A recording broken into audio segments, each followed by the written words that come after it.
Hi and welcome to Sonic Academy's How to Remix tutorials. This is just a wee sort of background video diary. I've got Phil with me and Graham. Last week we all sat down with one track, a track called Stanley Kubrick by Clown Parlour, and we all started remixing for a tutorial. And 3 very different remixes arrived from each of us. So Phil, tell us a bit about the track that we remixed, why we chose it and how we got it. Well, this is the track here. It's by a local guy called Mike Morchiba. No, it's Mormika. Mike Mormika. He's a really talented local guy who's done a really good track with a really good video, and we all sort of loved it. And there's a particular section sort of at the end that we sort of thought would be really cool for a dance remix. And so we contacted him and asked him, would he mind if we had a blast at it and could we use it for the site and stuff. So he agreed and came in, dropped us the parts down and said we could use it.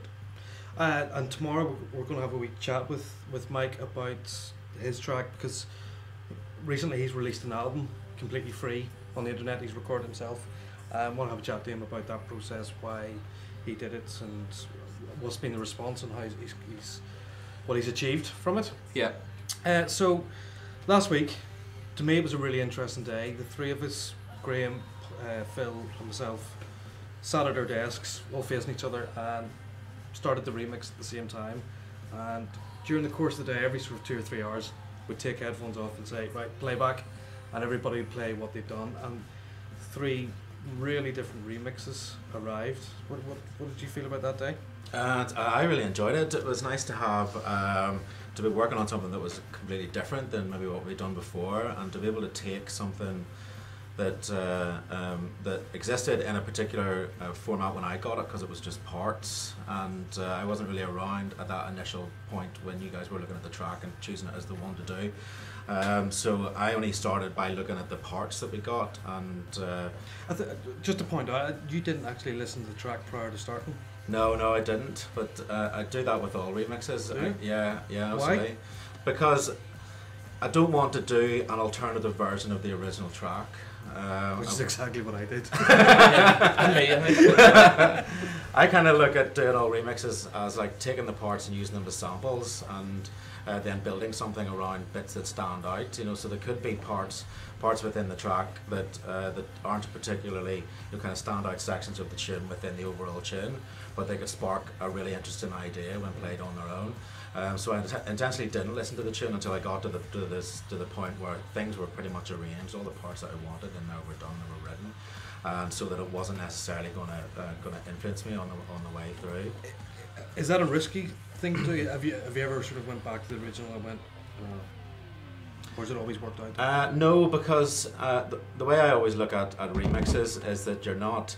You know, if I was maybe someone who did a particular thing, and you know, sort of certain people wanted a particular remix in a particular style, then maybe I wouldn't be the person that they would go to. Yeah. You know, that I've always looked at remixes. Sorry, go ahead. That's kind of where I came from. I didn't mind with the perspective of if a label was asking me to do a remix, this is the sort of thing they'd probably want, a sort of big dancey thing to take it into a different genre. And I think that's where I sort of went with it. You know, any of the remixes that we've ever been asked to do have been in that style. Yeah, can you make a big dance floor version of this track, you know? Which is what I would normally be asked to do, but I took this as an opportunity of not having to do that. The thing we should point out, we didn't discuss what everyone was doing. We put the headphones on and 3 hours later took them off and played back. So, well, I think we'll play a bit of Graham's mix here and see what's.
that was Graham's mix.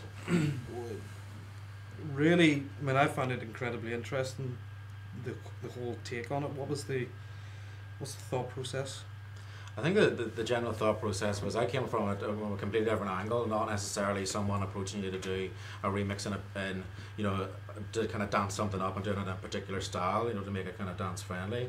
But I saw it from the point of view of someone listening to maybe stuff that I had done previously and asking me to remix it in that style. So I went about it maybe the same way that I would normally go about making tunes, and took a couple of the samples from the track and kind of looped them up. I had to recycle them all first to get them into Reason, and so took a couple of loops. Did you find that an issue with Reason that you can't load in audio? Was there what were the sort of difficulties around there? Because even with the Ableton, it took a bit of jiggery pokery to get everything in time and all that sort of stuff. Yeah, it was a bit fiddly. I actually used Ableton at the start just to take the full tracks in, because the tracks that we got were full track rendered parts. So there was lots of silence in them that were then, you know, with the bits in the middle, so it wasn't even like loops or anything like that you could just recycle straight away. So I had to take them into Ableton, chop loops out of them. If it was a track that had a number of different parts, I would take 2 or 3 different parts because I never knew what I was going to end up using.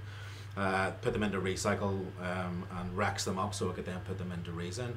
I mean, in some ways it's a bit of a fiddly way to go about doing it, but I think that whenever you have particular kind of challenges doing things like that, it brings out particular results. You know, that had I done that remix in Ableton, it would have been a completely different track because I didn't have to think about it the way that I had to think about it. Yeah, you have all the parts in, and you can choose it from any. Yeah, it would have been totally different. I think that, looking back, actually, I think that's one of the things that, you know, I think constricted me almost a wee bit, was that I had the full song loaded in and I can see the arrangement, and you know, so I was already in my mind, you know, automatically following that arrangement, which I probably would have kind of done anyway. I like to sort of keep as much of the song structure intact.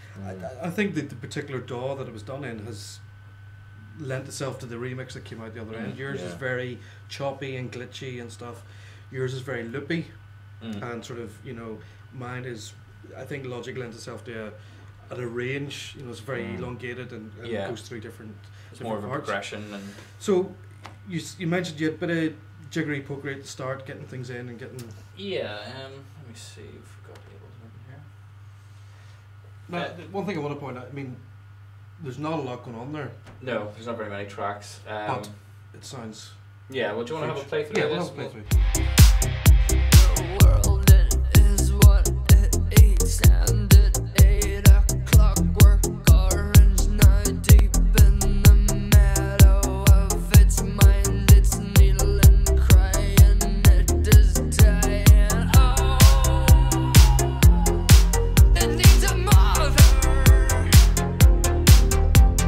Oh, it needs a mother. Keep her crutch holding me up, my eyes are shut up.